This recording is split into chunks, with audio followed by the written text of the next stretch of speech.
Enseñamos que cuando vamos a predicar un sermón, debemos dividir el sermón en 2 o 3 partes o 4 partes. Algunos se dividen en 5 partes, depende, pero uno divide el sermón de manera tal que va llevando a la congregación por inducción, lo va llevando hasta llegar al clímax, ¿no es cierto? Todo predicador hace eso.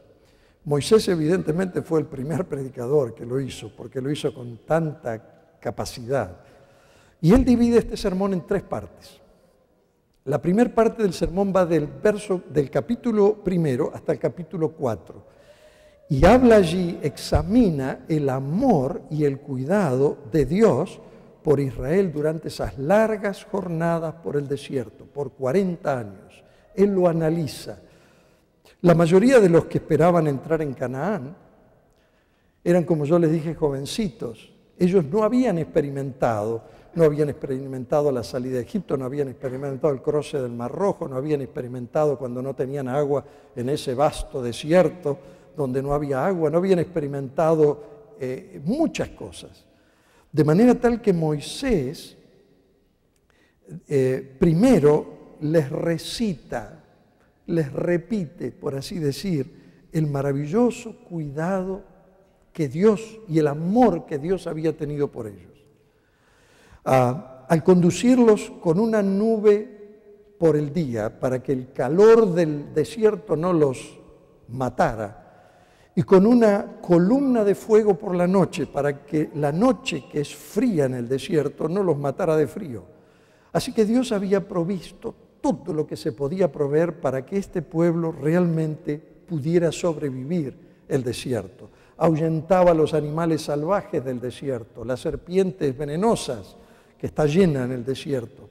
Solamente cuando Dios los castigó, lo único que hizo, retiró su mano y las serpientes los mordieron.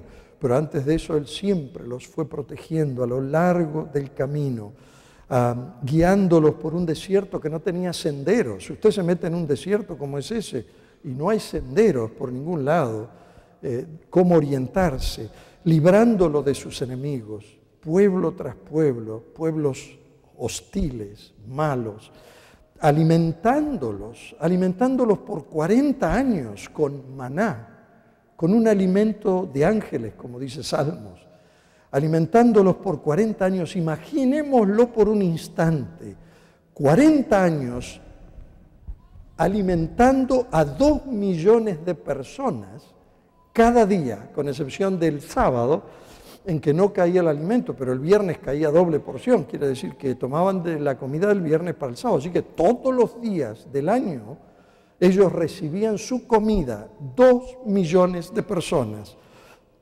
Es maravilloso, y de eso le habla Moisés en la primera sección de su sermón, para que estos jovencitos, estos niños, pudieran saber que el Dios que ellos tenían no era un Dios cualquiera, era un Dios que saciaba todas sus necesidades físicas, espirituales, en todos los órdenes. La segunda sección del sermón de él es la más larga y va desde los capítulos 5 hasta el capítulo 27. Y allí aparecen por segunda vez los 10 mandamientos. Porque los 10 mandamientos, ¿dónde aparecen la primera vez? En Éxodo 20, ¿no es cierto? Por segunda vez aparecen los mandamientos de Dios. También se mencionan allí las leyes relacionadas con el divorcio, por ejemplo. Las leyes que tenían que ver con la infidelidad. Las leyes que tenían que ver con el castigo que se le imputaba a aquel que se lo encontraba en una situación sospechosa, ¿no es cierto? Todo aparecía ahí en el Deuteronomio. Se mencionaba además también las penas que se impondrían a aquellos que practicaran la hechicería o aquellos que practicaran la idolatría. Todo aparecía allí. Ahí aparecía también la ciudad de refugio, donde podían correr aquellos que habían matado accidentalmente a alguien para que el vengador de la sangre no los matara a ellos, que era generalmente un familiar del muerto. Así que podían correr ahí. Todo aparece en Deuteronomio y él se los menciona a ellos. Se mencionan además las penas que se impondrían y las advertencias de Dios por las bendiciones que recibirían si se portaban bien o obedecían, y también las maldiciones si es que ellos se portaban mal. Y también Dios les hablaba, les advertía contra las espantosas costumbres viles de los habitantes de esas tierras, que estaban aberrados, eran aberrados en muchos sentidos, aberrados sexualmente, aberrados moralmente, eran pueblos paganos, que realmente cuando nosotros leemos de esos pueblos podemos justificar por qué Dios tuvo tanta paciencia con ellos y los mantuvo vivos por tanto tiempo. Así que, en esencia, nosotros debemos decir que tenemos que entender que la tierra que ellos iban a poseer estaba habitada por pueblos entregados a costumbres aberrantes y viles. Eso hay que entenderlo. Porque si no, cuando miramos correr tanta sangre en el Antiguo Testamento, no lo podemos entender. A mí me pasó cuando era un muchachito. Yo miraba cómo Dios le pedía que hiciera tal cosa y tal otra, y matara a tanta gente. Pero cuando nosotros bebemos este conocimiento y lo interiorizamos, decimos, bueno, Dios que sabe todas las cosas sabía por qué lo hacía, ¿no? Ahora, Deuteronomio fue una poderosa revelación de Dios para su pueblo, que viviría en medio de una sociedad saturada de lascivia, en medio de una sociedad dedicada a toda clase de costumbres malvadas. Y entonces yo creo que eso debería ser para nosotros un estímulo, porque nosotros también vivimos en una sociedad saturada de maldad. Nosotros vivimos en una sociedad saturada de cosas viles, una sociedad que no es nada disimilar a lo que fueron esas sociedades. En algunas cosas tal vez sí. Pero cada día nos estamos acercando más a lo que eran esas ciudades. Y al final de esta sección, de estos capítulos, hay una recapitulación de las leyes sanitarias que se encuentran extensamente en el libro de Levíticos. Ahora, estas leyes, ¿cómo diría yo? Leyes sanitarias, cubrían todo lo que ustedes no se imaginan.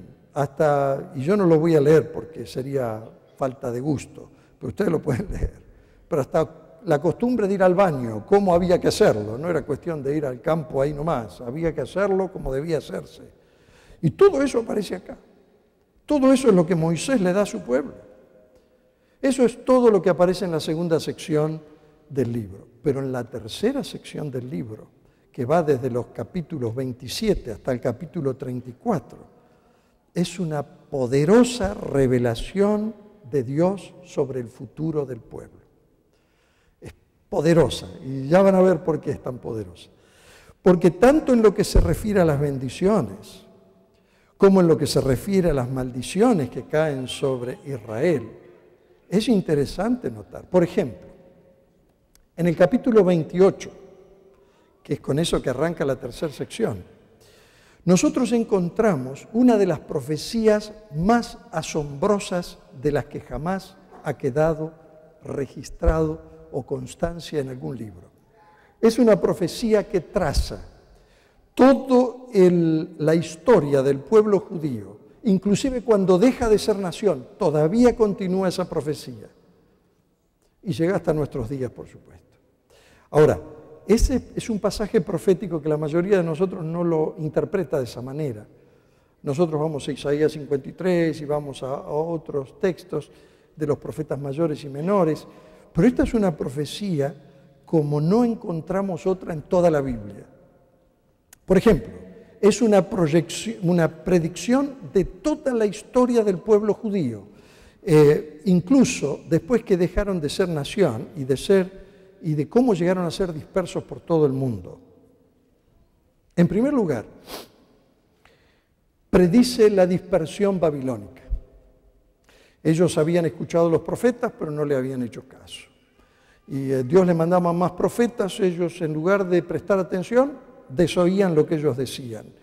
Y entonces vino la primera dispersión babilónica. Vinieron los babilónicos y arrasaron con todo. Aparece luego el anuncio del regreso del pueblo a la tierra. Y ahí tenemos la historia preciosa de Nehemías y cómo reconstruyeron el templo y cómo reconstruyeron la ciudad. Pero pocos siglos después caen de vuelta en el terrible pecado de rechazar nada menos que al Mesías, nada menos que al Mesías. Y finalmente esta profecía estamos hablando de una profecía que fue escrita miles de años antes que ocurriera.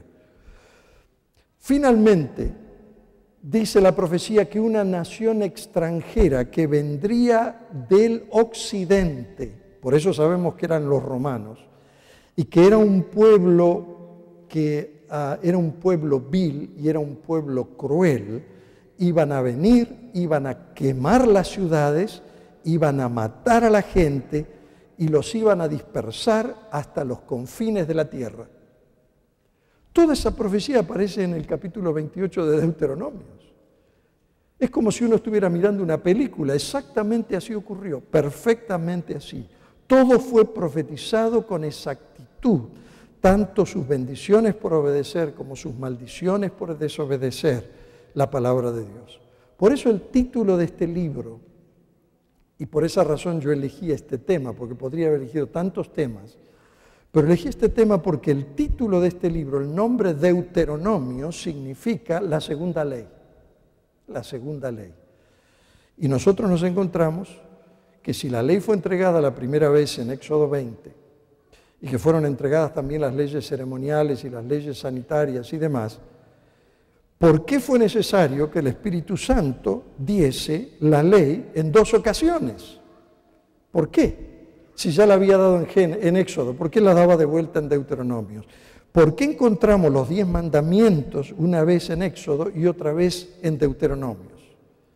¿Por qué razón encontramos, por ejemplo, las normas sanitarias otra vez y las normas dietéticas también, que son reproducidas en Deuteronomio? ¿Por qué? Esa es la gran pregunta. Y Pablo, en el Nuevo Testamento, en un gran argumento presenta en Romanos, también presenta las leyes en 2 ocasiones, la ley de Dios. La presenta en el capítulo 1 de Romanos y la presenta en el capítulo 7 de Romanos. Pero si nosotros vamos al capítulo 3, afirma concretamente la ley. Y saben ustedes, y esto nos pasa a todos, la mayoría de nosotros cree que Dios dio la ley para impedir que hiciéramos lo malo y para obligarnos a hacer lo bueno. Eso es lo que la mayoría de nosotros creemos, pero ese no fue el motivo por el cual dio Dios la ley. Fíjense lo que dice Romanos en el capítulo 3 y versículo 19. Dice así: pero sabemos que todo lo que dice la ley, lo dice a los que están debajo de la ley. ¿Por qué?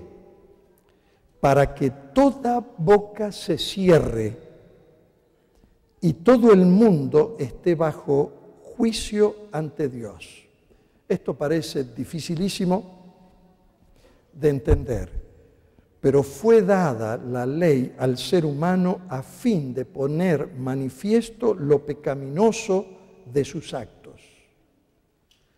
Porque si no hubiera ley, no habría pecado. ¿No es cierto? Cuando alguien le dice a usted la ley fue clavada en la cruz y ya no tenemos ley. Si no hay ley, no hay pecado. Y si no hay pecado, ¿para qué queremos a Cristo nosotros? Y si no tenemos a Cristo, ¿para qué queremos un pastor en la iglesia? ¿Y para qué queremos una iglesia? ¿Y para qué queremos reunirnos cada semana si no hay pecado? El pecado es la transgresión de la ley. Y al transgredir la ley necesitamos un Salvador que nos rescate. Por eso la ley. Y aquí nos dice claramente que el corazón humano posee una asombrosa facultad para siempre pensar que lo que nosotros hacemos no está mal.